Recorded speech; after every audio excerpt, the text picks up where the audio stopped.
Penguin Random House Audio presents Mark Twain by Ron Chernow. Read for you by Jason Culp. To my parents, who somehow had a crazy faith in their son's quixotic dream of becoming a writer. Prelude. The Pilot House. From the time he was a small boy in Hannibal, Missouri, the Mississippi River had signified freedom for Samuel Langhorne Clemens, later known as Mark Twain, a place where he could toss aside worldly cares, indulge in high spirits, and find sanctuary from society's restraints. For a sheltered, small-town youth, the boisterous life aboard the steamboats plying the river, swarming with raffish characters, offered a gateway to a wider world.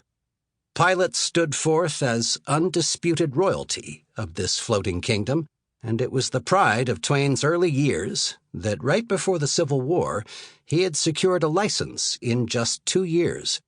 However painstaking it was for a cub navigator to memorize the infinite details of a mutable river with its shifting snags, shoals, and banks, Twain had prized this demanding period of his life.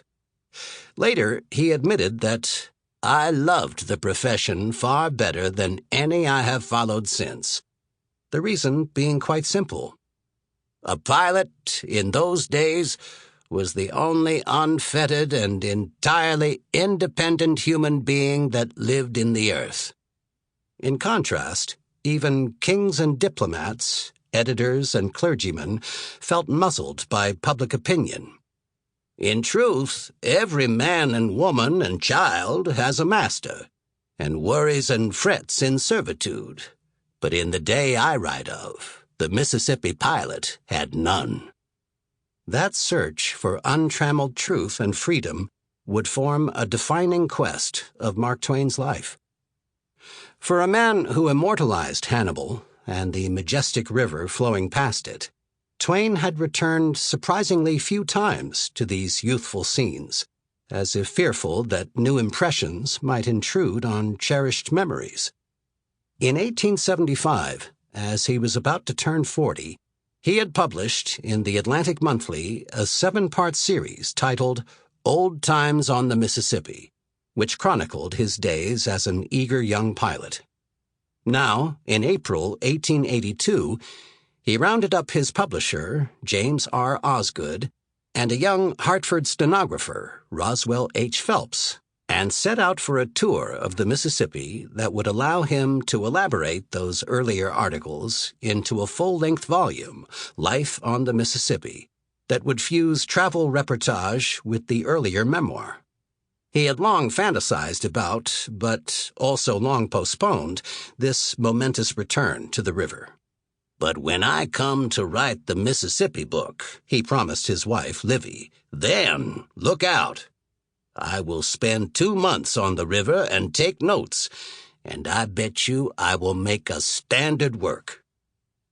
Twain mapped out an ambitious 6-week odyssey, heading first down the river from St. Louis to New Orleans, then retracing his steps as far north as St. Paul, Minnesota, stopping en route at Hannibal. The 3 men sped west by the Pennsylvania Railroad in a joggling train, the very mode of transportation that already threatened the demise of the freewheeling steamboat culture Twain had treasured. By journeying from east to west, he reversed the dominant trajectory of his life, enabling him to appraise his Midwestern roots with fresh eyes. "All the railroad station loafers west of Pittsburgh carry both hands in their pockets," he observed. "Further east, one hand is sometimes out of doors." Now accustomed to the genteel affluence of Hartford, Connecticut, where he had resided for a decade, he had grown painfully aware of the provinciality of his boyhood haunts. The grace and picturesqueness of female dress seem to disappear as one travels west away from New York. To secure candid glimpses of his old Mississippi world, Twain traveled under the incognito of Mr. Samuel, but he underestimated his own renown. From St. Louis, he informed Livy that he got to meeting too many people who knew me. We swore them to secrecy and left by the first boat. After the three travelers boarded the steamer Gold Dust, a vile, rusty old steamboat, Twain was spotted by an old shipmate, his alias blown again. Henceforth, his celebrity, which clung to him everywhere, would transform the atmosphere he sought to recapture. For all his joy at being afloat, he carped at the ship's squalor, noting passageways less than 2 inches deep in dirt and spittoons not particularly clean. He dispatched the vessel with a sarcasm. "This boat, built by Robert Fulton, has not been repaired since." At many piers he noted that whereas steamers in his booming days had been wedged together like sardines in a box, a paucity of boats now sat loosely strung along empty docks. Twain was saddened by the backward towns they passed, often mere collections of tumble-down frame houses, unpainted, looking dilapidated, or a miserable cabin or two standing in a small opening on the gray and grassless banks of the river. No less noticeable was how the river had reshaped a landscape he had once strenuously committed to memory. Hamlets that had fronted the river now stood landlocked, and when the boat stopped at a god-forsaken rocky point, disgorging passengers for an inland town, Twain stared mystified.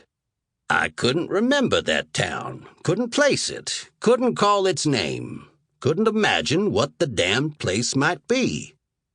He guessed correctly that it was St. Genevieve, a one-time Missouri river town that in bygone days had stood on high ground, handsomely situated, but had now been relocated by the river to a town out in the country. Once Twain's identity was known, his voice and face, his nervous habit of running his hand through his hair gave the game away. The pilots embraced this prodigal son as an honored member of their guild. In the ultimate compliment, they gave him the freedom to guide the ship alone, a dreamlike consummation. "Livy, darling, I am in solitary possession of the pilot house of the steamer Gold Dust, with the familiar wheel and compass and bell ropes around me. I'm all alone now. The pilot whose watch it is told me to make myself entirely at home, and I'm doing it." He seemed to expand in the solitary splendor of the wheelhouse and drank in the river's beauty. "It is a magnificent day, and the hills and levels are masses of shining green, with here and there a white blossoming tree. I love you, sweetheart." Always a hypercritical personality, prone to disappointment, Mark Twain often felt exasperated in everyday life. By contrast, the return to the pilot house cast a wondrous spell on him, retrieving precious moments of his past when he was still young and unencumbered by troubles. The river had altered many things beyond recognition. "Yet, as unfamiliar as all the aspects have been today," he recorded in his copious notes, "I have felt as much at home and as much in my proper place in the pilot house as if I had never been out of the pilot house." It was a pilot named Lem Gray who had allowed Twain to steer the ship himself. Lem would lie down and sleep and leave me there to dream that the years had not slipped away, that there had been no war, no mining days, no literary adventures, that I was still a pilot, happy and carefree as I had been 20 years before. One morning he arose at 4 a.m. to watch the day steal gradually upon this vast silent world. The marvels of shifting light and shade and color and dappled reflections that followed were bewitching to see. The paradox of Twain's life was that the older and more famous he became, and the grander his horizons, the more he pined for the vanished paradise of his early years. Sample complete. Ready to continue?